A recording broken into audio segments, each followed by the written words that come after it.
Okay mga papi, done installation po tayo sa Aerox version 2 ng 5K package. Bali ang inabil po ni Sir, DSK D5 Max. Bali gumamit po tayo dito ng stainless bracket. Ang low beam po nito, low beam sir. White, high beam, yellow, ayan. At ito naman po yung ginamit nating switch, domino 3-way switch. Just gumamit po tayo ng stainless passing switch. Passing, low beam, passing, high beam, passing. Yan. Tapos nagkabit po tayo dito ng dual horn setup.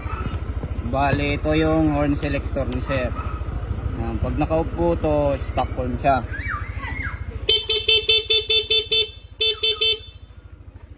Switch on.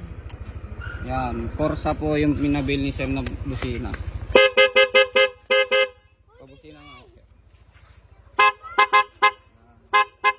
Sa mga gusto pa-install ng ganito, pumunta lang po dito sa Scooteristas online shop. Maraming salamat po.